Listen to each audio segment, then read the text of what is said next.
நம்ம வாழ்க்கை மிகவும் அழகானது, ரொம்ப அதிசயமானது.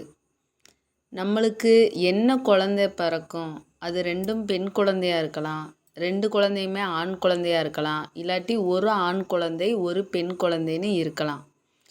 ஆனால் உலகத்தில் வாழக்கூடிய மக்கள் பெண் குழந்தை ரெண்டும் பிறந்துட்டா அவங்க ரொம்ப பாவம் செஞ்சவங்க, அவங்களோட எண்ணம் சரியில்லை, அதனால தான் அவங்களுக்கு ரெண்டும் பெண் குழந்தையா பிறந்துருச்சு அப்படின்னு சொல்கிறாங்க.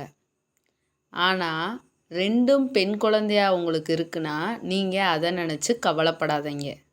ரெண்டு ஆண் குழந்தையா இருந்தாலும் சரி, இல்லாட்டி ஒரு ஆண் குழந்தை ஒரு பெண் குழந்தை அப்படின்னு இருந்தாலும் சரி, நீங்கள் கவலையே பட வேண்டாம்.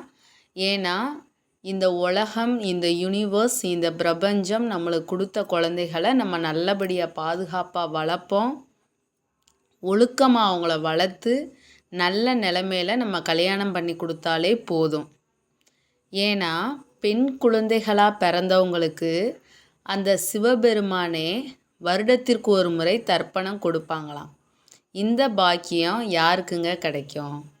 நம்ம ஒரு பெண் குழந்தைய ஒழுக்கமாக வளர்த்து அவங்கள நல்ல முறையில் படிக்க வச்சு அவங்களுக்கு நம்ம கன்னியாதானம் பண்ணி கொடுக்கும்போது அவங்களுக்கு இருக்கிற அந்த 7 தலைமுறைக்கான சாபங்கள் அனைத்துமே நீங்கிருமா.